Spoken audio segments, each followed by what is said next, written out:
Hello and welcome to the Preferred Contractors podcast, where we give you actionable steps to grow your contracting business. So I'm your host, Jordan Harrison. Today, we are super pumped to have a wonderful guest on, Mr. Chad Peterman of Peterman Heating and Cooling and Plumbing up in Indiana. I believe it was started by his father, Pete, back in 86. Yep. And now Chad and his brother Tyler, they have pretty much aggressively grown this thing over the past 5 to 6 years. So we're super excited to have him come on. Chad, welcome. I appreciate it, man. Yeah, thanks for having me. So I got to ask about your journey real quick, because I know as I dug in and did research and been following you for a while. Talk about your journey real quick in building, Peterman Heating, Cooling, and Plumbing up the past few years. What was the biggest shifts that really helped catapult this growth? Yeah, so we just recently went through a rebrand. So we're actually now Peterman Brothers, so more apt with all the marketing and all that stuff. So a little nugget there. But yeah, so as we've that's been kind of our most recent step of growth, and which has paid off huge dividends. But I'd say early on was finding an organization that could support our growth, and kind of be that network of people that we could lean on to find answers and all of that stuff. And that network for us was the Nexstar Network, which I've talked about on a number of shows and often gets thrown around there. It's a great network. It doesn't really, we have found a really good spot with it. But I think the bigger thing is just to find a network that you can be a part of that has best practices and so on and so forth, for things like that. The other thing I think, as far as growth, was really looking internal and how we could grow our people. So if you're in the contracting business, it's a labor game. If you control the labor, you will win. And so what we understood was, okay, well, we need to grow our people so that the people that we have are continuing to get better, and they continually find meaning in working here at our company. And so for us, it was, on one hand, reaching out, finding a network of best practices, and two, really investing in our people. Yes, and that's awesome. And a lot of people miss that step in taking the time to understand that once you control the business, you are the business owner. Like, it's all about investing in those people. And I bring everything back to education, because that's my background. We were talking about earlier. When you're in a leadership position, in order to help the people, help your customers or help the students, you have to be able to invest in those who are in the front lines. So no, I'm with you there. You talked about Nexstar, sorry. You talked about Nexstar. So what moment or experience made you decide you needed to join on Nexstar? It was a lot of what I talked about. It was visiting other people's shops. So we had the privilege of going over to Apollo Home over in Cincinnati, and back in 2015, and really saw what they were doing and saw all the great things that they had. And I think the one thing that we took away from there was everybody was speaking the same language. When we went back to our business, it was everybody, the dispatcher was speaking a language, the installers were speaking a language, the service guy. And what I mean by language is just like, no one knew what kind of the goal was or what we were trying to do. And I think the one thing we took from Apollo on our visit was that they all, regardless of who we talked to, they all knew what the mission was. And so that was kind of what prompted, and they were Nexstar members, still are. And so that's what prompted us to really explore, okay, what is this Nexstar thing? I think I was on a call with them the next day to try to figure out what it was about and what's going on and how they can help us. And really have just found a great home there, and love being a member. And it's kind of come full circle. I think last year we gave close to 30 tours of our building. So, kind of giving back in a way of, how it all started for us, and where our growth started was, taking a shop tour. And now, we have the privilege of playing host to a number of companies each month. See, and that's awesome. And to be able to give back, that's one thing. Some people will skyrocket and that's it. They never give back. But to be able to have the opportunity to give back, I love it, man. So We talked earlier before we hopped on here. So the Peterman Top Tech Academy. Okay, that's what I want to kind of get into because hiring and training and finding the right people for your company is difficult for some, right? Some people just want a helper, and you hear that thrown a lot around in the contracting space. So to give them, let's kind of give an idea for those who may be a smaller company or want to add a training academy. So what did the process look like when you guys were developing the training program for the academy? So we started the Top Tech. It was definitely an undertaking, but it was also something that we realized that we needed to do to keep up with our growth and to ultimately control our destiny as it relates to labor. And so we leveraged Nexstar. They had built out an online platform called Nextech. We leveraged that for our curriculum. We made the leap and hired two full-time well, not hired two full-time trainers. We moved two people from the field into that training role, and then really set up the school from there. We built out the lab. We built out the kind of the curriculum and what their path would look like, and all of that was done by who was formerly my assistant. Her name's Danny. She now oversees the school. So not only has the school bred many technicians, it also gave her a platform to, continue to get better and advance her career as well, which is cool. But yeah, so we started in October of 2020. So right during the year of the pandemic. I don't know if that was good or bad or whatever. But yeah, started up our first class. I think we had 15 students in it. We had nine HVAC students and six plumbing students. And yeah, we trained them. They were, I want to say they were 4 months in the first time around. Now we've switched it up to where they go 8 weeks in, and then they're 3 months out in the field by themselves. So they go revenue producing after 8 weeks. And then they'll come back in for a month of more troubleshooting and technical training, and then they'll be out on their own from there. So really, in total, a 6-month program, but 3 of those 6, they're actually producing revenue out in the field, which is awesome. Yeah, and that's a quick turnaround, especially for your ROI. So how many classes have y'all had now since you started? We've done 3, and we're currently recruiting for our 4th.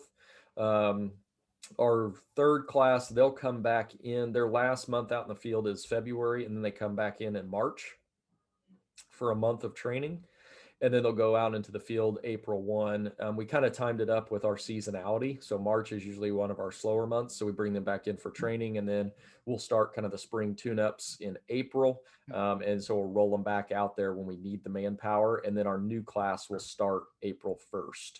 Out there, they'll go April, May in the class, and then we'll drop them in the field in June, which is when we need them because that's when it starts to heat up. Yeah. So that class, we're anticipating a class of 30 students in April. Nice. See, it's growing every year. Do you guys want it to get any bigger than that, or are you just growing as your company grows? Yeah, we're just growing it as our company grows. So yeah, that 30 number is based on the number of technicians we need. Our company as a whole, we have 5 standalone locations. So the school is feeding all 5 of those locations as well. Nice. So what is your process for recruiting? Like, what kind of people are you looking for when you recruit for the academy? So I'll touch on our philosophy on recruiting, and then I'll touch on what type of people, because I think the philosophy itself can really benefit any size business. So our philosophy is we have 4 full-time recruiters in-house that are employees of Peterman, that all they do is hunt down the very best and brightest people in our markets. I say that not telling you to go out and hire 4 recruiters, but what I will tell you is, even if you are a $2 to $3 million business and you want to grow, go hire a recruiter. You may just need one, but it is completely transformed our business. We just had this past Monday, we had 21 people start not in the school, just like positions all across the company. And we can't do that without that focus on recruitment and the power that it plays in our business. As it relates to the school, the type of people we are looking for is basically a model that we pulled from the author Patrick Lencioni's Hmm. book, The Ideal Team Player, where he describes a person who is hungry, humble, and smart. And so we utilize that model as kind of our Peterman virtues. And then we have 5 core values that we also judge candidates on. The cool part about having your own school and training for the technical side of things is you get to recruit somebody based on their character, and who they are as a person. And we have all, probably been guilty of sitting across the interview table and hiring a guy that we know is not the right fit for the company, but he also has 5 years of working on furnaces. So, and we need somebody, so we'll take him, only to have him not show up on time, destroy the culture, you know, provide a bad customer experience, all while we're going, God, we just can't find good people. Well, uh, newsflash, there is not a labor shortage. There is only a lack on our part of providing a place where people can come and learn. We've got to stop fishing in the same ponds that we've always fished in for talent, and maybe look outside and of the box and be a little bit creative and understand our responsibility to train on the technical side of things. And once you understand that responsibility, guess what? We'll get, for this new class, we'll get over 800 applications to fill 30 spots. Yeah, I was about to say, once you do it right the first time, like at that point in time, you don't even need to, you get to pick and choose who you want. And Yeah. that's, yeah, and that's, I mean, that's super nice. And some people just, it's hard for them to get that right because there's so much work on the front end, right? You know what it is to get all that set up and to find the right people, invest in them. And some people just don't want to put that effort in. They're looking for the quick cash, and that's not how you grow. So no, I think that's awesome. I think that's amazing. So what are your thoughts then? Everybody talk, there's a lot of gap between education system now, and people talk about college and stuff like that, and I want to bring this up because what are your thoughts, like what needs to happen with the younger generation to bridge that gap between understanding that going in the trades or going in the contracting industry, what needs to happen to kind of shorten that gap to understand that it's super important, there's an abundance of work out there and you can make a good living. Yeah, I mean, I think the biggest hurdle that we all have in kind of bridging that gap is, it's unfortunately it's not the student, it's the parents. And so a lot of parents have the understanding that, well, if my kid is a plumber, that's kind of a dead end job, or this, that, or the other, or HVAC tech, what are they going to do, so on and so forth. And I think that may have been the case back in the day. I don't know that it was Yeah. ever, and it may not. I don't. I guess I don't want to disparage the industry in the past. What I will say is I think there are a lot more established companies now than there were before, and those established companies are able to provide the training and the support and the resources and the benefits and all of these things that make the trades a great place to work.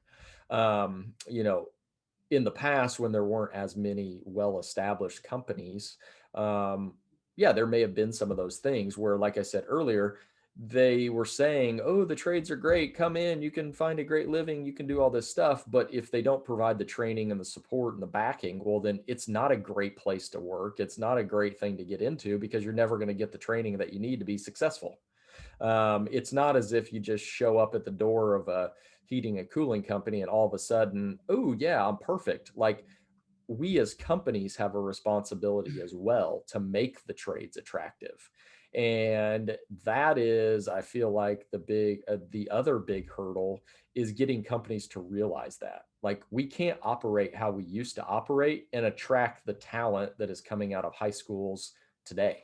Like, they're a different person. And rather than complain about who they are as people and that they don't want to work hard and they don't want to do this, they don't want to do that, why don't we find out what does motivate them and then adjust so that we can attract them, rather than blaming them for not seeing the writing on the wall of how great the trades are. Like, let's just show them how great it is. And we all have that responsibility. No, I agree. And from somebody who was in the front lines in schools, my wife is an educator too. Like those kids all the time, a lot of them don't want to go to college. Like Yep. they see the amount of debt that we've racked up, I racked up. We have a ton of student loan debt for what we did, but having conversations with them, I literally before I left teaching, I said a lot of those kids, I'm like, do you know exactly what you want to do when you leave? They go, no. Okay, don't just go to college. Well, I need to get my generic things. Don't get your core classes. Decide what you want to do, and if college is the right fit for that and you need it, do it. If not, go another route. So and to let you know too, I actually helped 3 or 4 students get into HVAC before I left. Awesome. I was like, Yeah, there's one, very yeah, sorry to interrupt. There's just no, very few jobs that need a college degree. I yeah, mean, not like, anymore. yeah, I mean, I tell people that all the time. They're like, "Oh, I need to go back to school so I can grow here." I go, "Well, I'm going to tell you the first thing that you probably need to do is realize that a college degree, like, I'm not going to look at that as like you're qualified. This isn't corporate America, like where you got to go get your MBA in order to get a promotion. Like, no, this is like, hey, if you can show me you can work hard and learn and figure stuff out, like you can play on our team." Yeah, well, and that's who you want. Like you want the smart people. So I've got a really good friend who's smart as they come. Never finished college, works for a large. He's a head corporate trainer for a company, and it just because he worked hard, he was hungry, he was motivated, and he didn't need the degree, right? So Yeah. no, I agree. Yeah. So let's dive into culture for a minute because you have built a great culture at Peterman, and not just you. Obviously, it's the whole company as a whole. So I think this is a great transition to get into it. I was listening to your podcast. I think it was episode 14. Can't stop the growth. It was manage people, not mistakes. And that is something I think is massive in the training side. So, and it's of course very telling of your leadership. So, what do you think kind of the biggest mistakes that owners or like sales managers or trainers inside companies are making when it comes to leading their team? Yeah, so I think that in our industry, it is somewhat common to see leaders of the company come from the front lines. So they were once technicians, they were once plumbers, they were all this. And so, managing mistakes becomes kind of your natural thing because you know how to do what it is that your team is supposed to be doing. And what I think the biggest piece of building that culture out where you're managing the actual people is understanding that you can't go out and do the work. At the end of the day, like we get you're the greatest technician on the face of the planet. No one can touch your skills and you got 20 years of experience. But at the end of the day, that technician who has 2 years of experience, he's got to go run that call. And what you have to understand as the leader is it's your job not to tell them what to do or point out what mistakes they made. It's to create an environment and inspire them to want to get better. And that is leadership. And ultimately, that type of leadership builds a culture in which people want to learn and grow and understand that it's okay to make mistakes and that, hey, I'm going to try this and I'm not sure what the outcome is, but oh, look there, it worked. Okay, now I've got the confidence to keep learning and to keep moving forward. And so to me, it's a giant snowball, and it starts with understanding what your role is as the leader, and that role is to inspire. It's to make it okay for people to learn and grow, and sometimes that's messy, and we got to be okay with that because yelling and screaming and demeaning people, like I don't know where that's ever like worked. I No. mean, I just there may be some people who respond to that, but they probably also respond to like someone who wants to like take a genuine care in what they do.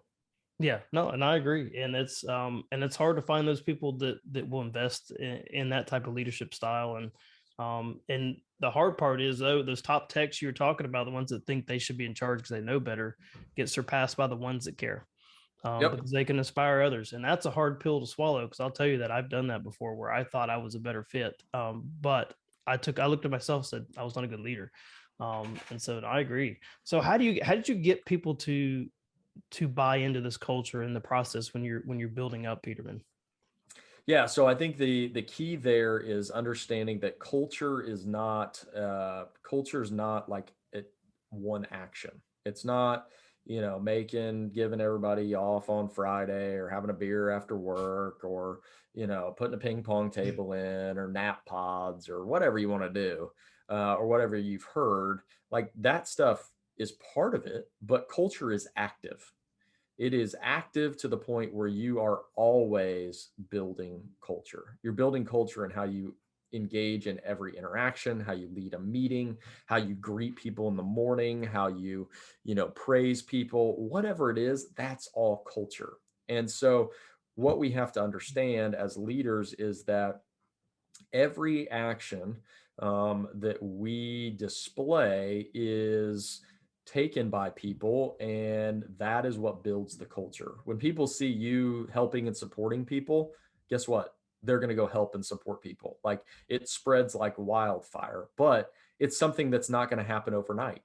So, as most big goals, like building a culture, it takes a while. And that's okay. That's part of it. But you, as the leader, have to be consistent. You've got to be consistent in your actions and your words. All of those things have to display what it is and how it is you want people to lead. Yeah, and there's the human element too. Like leaders aren't going to be perfect all the time, and having that, if you disagree with me, but like having that ability to say when you're wrong and to show that you're human. Like, hey, look, I screwed up. Let me get back to this, and I think that's a big part of it. And consistency is the hard part. I think that's the killer of all growth, is the Yeah. lack of consistency. So wrapping up here at the 30-minute mark. So I wanted to finish out. So what does the future hold for Peterman Brothers? What are you guys looking to in the probably next 3 to 4 years? Yeah. So we're really excited. We got a lot of cool stuff going on. Our big focus this year is really in training. So that may sound weird. Well, we already started the school where we've invested a ton into our internal training. So, like, once you get out of top tech, well, then how do we keep making you successful? And so we've got internal trainers both for office positions out in the field, leadership training, really working on our middle management as well. And then the other thing that we're really looking into is data. So how do we take technology and leverage it to become better, to provide a better experience, and ultimately to move faster? So, we have data analysts on staff, we have developers, all of that stuff that you probably wouldn't typically see in a contracting business, but technology is here to stay, and it only keeps getting better and allowing us to do more, I think, is the biggest thing, and really just building to scale. So we just back last November, purchased our first brand outside of Peterman Brothers. So it's a brand called Freedom Heating and Plumbing in Fort Wayne, Indiana. And so we'll look to build out our platform as well, with multiple brands and multiple locations, and really spreading what we do across hopefully the Midwest. Yeah, that's awesome, man. And obviously the way you guys are going and the snowball effect, it'll definitely happen. And man, I'm looking for. I just, like I said, I watch from afar. I like to see what you guys are doing and growing. I share a lot of stuff that you guys are doing there with other contractors. I'm like, hey, check out what they're doing at Peterman Brothers, or just check out this small little bit here. Like you can apply this to a smaller company. So, yeah, look, I appreciate, again, I'm gonna wrap this up here. I appreciate you coming on and sharing all this stuff with us. Notice I didn't get into marketing stuff, although we do marketing, but I wanted people to see the business development side that people don't talk about, and the Yep. culture. And that's why, like, that is, I think, is your bread and butter. And that's why, I wanted people to hear this. So if someone wants some help, or needs, maybe some advice, training, whatever, what's a good way they can reach out to you and get in contact with you? Yeah, so a couple of different ways. Social media, LinkedIn is where I post pretty much all my leadership content and everything like that. You're going to find me at Chad M, is in man, Peterman. You can find me there, and I put out content probably 3 days a week on leadership. So you can find it there. Our podcast, as you referenced earlier, You Can't Stop the Growth. We just recorded our 100th episode. We got a ton of content on there and a ton of great stuff coming up here in the coming weeks. As well as feel free to email me if you guys need help or whatever. Like I said, we do tours of the building and the operation once a month. So you're more than happy. My email is just chad@petermanhvac.com. Feel free to reach out via email. Always happy to get you in here. You can check out what we're an open book when it comes to checking out what we're doing, how we're doing it, and hopefully we can help a lot of people out there. Awesome. Yeah, I appreciate it. And even if you're not just in like HVAC and plumbing, even the leadership side, the structure side can be a massive benefit, what you guys are doing. So awesome, man. Well, look, thank you guys again for listening to Preferred Contractors podcast. If you haven't hopped into our Preferred Contractors Facebook group, search Preferred Contractors group. It should be the top option. So until next time, we'll see you guys.